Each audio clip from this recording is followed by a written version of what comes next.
പത്തനംതിട്ട കൂട്ടപീഡന കേസിൽ എഫ്ഐആറുകളുടെ എണ്ണം 29ആയി. കൂടുതൽ സ്റ്റേഷനുകളിൽ കേസ് രജിസ്റ്റർ ചെയ്തു. അതേസമയം സംസ്ഥാന പോലീസ് മേധാവി ദേശീയ വനിതാ കമ്മീഷന് റിപ്പോർട്ട് സമർപ്പിക്കേണ്ടത് നാളെയാണ്. 3 ദിവസത്തിനുള്ളിൽ റിപ്പോർട്ട് സമർപ്പിക്കാൻ ദേശീയ വനിതാ കമ്മീഷൻ സംസ്ഥാന പോലീസ് മേധാവിയെ അറിയിച്ചിരുന്നു. കേസിന്റെ പോലീസിന്റെ ഭാഗത്തു നിന്നും വീഴ്ച ഉണ്ടാകരുതെന്നും ദേശീയ വനിതാ കമ്മീഷൻ പറയുന്നു. പത്തനംതിട്ടയിൽ നിന്ന് മിഥുൻ മുരളിയും തിരുവനന്തപുരത്ത് നിന്ന് പ്രശാന്ത് ശങ്കരമംഗലത്തും ചേരുന്നു. ആദ്യം നമുക്ക് മിഥുൻ മുരളിയിലേക്ക് പോകാം. മിഥുൻ, വലിയ രീതിയിൽ ഞെട്ടിപ്പിക്കുന്ന ഒരു വാർത്തയായിരുന്നു ഈ പത്തനംതിട്ട കൂട്ടപീഡന കേസ് എന്ന് പറയുന്നത്. ഇപ്പോൾ 29 എഫ്ഐആറുകൾ വിവിധ പോലീസ് സ്റ്റേഷനുകളിലായി രജിസ്റ്റർ ചെയ്തിരിക്കുകയാണ്. 60ഓളം പേരുടെ പേരുകളാണ് കുട്ടി ആദ്യഘട്ടത്തിൽ വെളിപ്പെടുത്തിയത് പോലും. എന്തായാലും അന്വേഷണം ഇനി ഊർജിതമായി നടക്കേണ്ടതുണ്ട്. അതോടൊപ്പം വനിതാ കമ്മീഷനും ഈ വിഷയത്തിൽ കൃത്യമായ ഇടപെടൽ നടത്തുന്നുണ്ട്. എങ്ങനെയാണ് ഇപ്പോൾ നിലവിൽ കാര്യങ്ങൾ പുരോഗമിക്കുന്നത്? പ്രധാനമായിട്ട് ഇപ്പോൾ ശ്രദ്ധിച്ചുകൊണ്ടിരിക്കുന്ന കേസാണ്.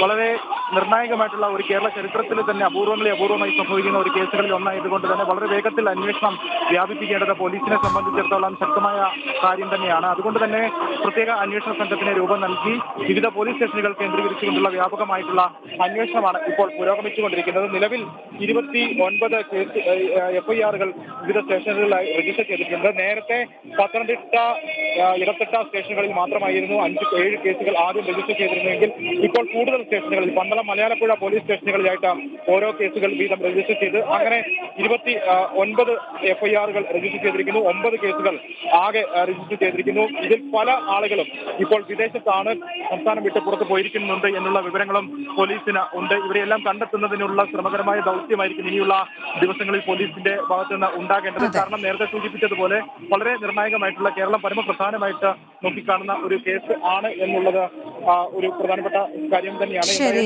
മിഥുൻ, പ്രശാന്ത് കൂടി ചേരുന്നുണ്ട്. പ്രശാന്തിലേക്ക് കൂടി പോവുകയാണ്. പ്രശാന്ത്, എന്തായാലും കൂടുതൽ കേസുകൾ ജില്ലയിൽ രജിസ്റ്റർ ചെയ്തിട്ടുണ്ട്. എഫ്ഐആറുകളുടെ എണ്ണം 29ആയി. അതോടൊപ്പം ചില പ്രതികൾ വിദേശത്ത് നിന്നും വരേണ്ടതുണ്ട്. ഇവരുടെ ഉൾപ്പെടെയുള്ള അറസ്റ്റ് അല്ലെങ്കിൽ ഇവരിൽ എങ്ങനെയാണ് ഈ കുറ്റം ചുമത്തപ്പെടുന്നത് എന്നൊക്കെ ആലോചനയിലാണ്.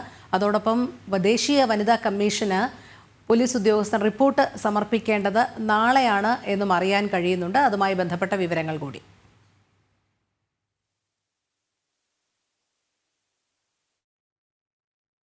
പെൺകുട്ടി കൂട്ടപീഡനത്തിനിരയായ സംഭവത്തിൽ ദേശീയ വനിതാ കമ്മീഷൻ സ്വമേധയാ കേസ്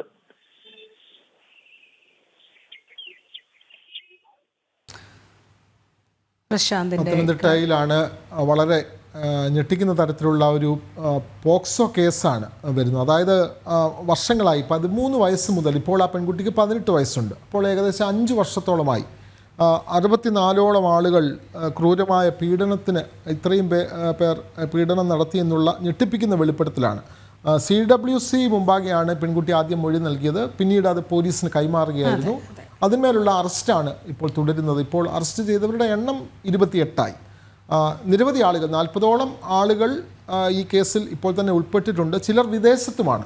അവരെ നാട്ടിലെത്തിച്ച് ചോദ്യം ചെയ്ത് കേസിൽ ഉൾപ്പെടുത്താനുള്ള ശ്രമങ്ങളല്ലേ ഇപ്പോൾ.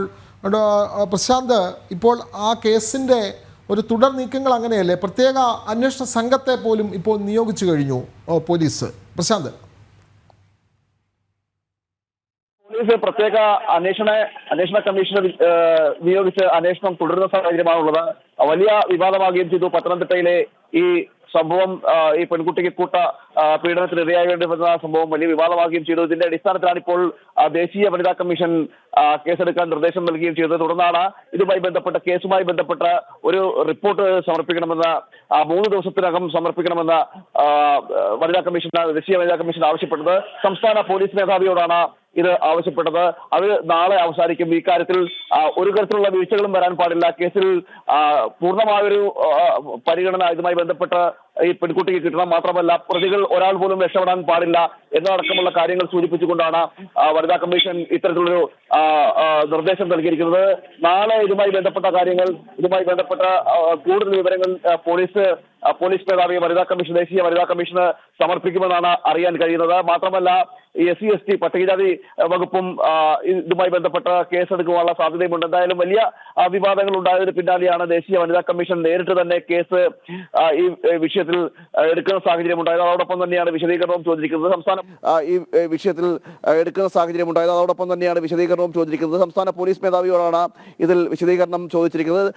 നാളെ ഇതുമായി ബന്ധപ്പെട്ടുള്ള വിശദീകരണം പോലീസ് മേധാവി നൽകുമെന്നാണ് അറിയാൻ കഴിയുന്നത്. വിനോദ്. അതെ, ഈ കേസിൽ തുടർ നീക്കങ്ങൾ വളരെ ശക്തമായി മുന്നോട്ട് പോവുകയാണ്. പ്രത്യേക അന്വേഷണ കമ്മീഷനെ നിയോഗിച്ചു കഴിഞ്ഞു. DGP ദേശീയ വനിതാ കമ്മീഷന് നാളെ റിപ്പോർട്ട് സമർപ്പിക്കും. ദേശീയ വനിതാ കമ്മീഷനാണ് ഇക്കാര്യത്തിൽ കൃത്യമായി ഇടപെടൽ നടത്തുന്നത്. അതുകൊണ്ടാണ് ഈ കേസിൽ ഒരു നീക്കവും ശക്തമായി വന്നത്.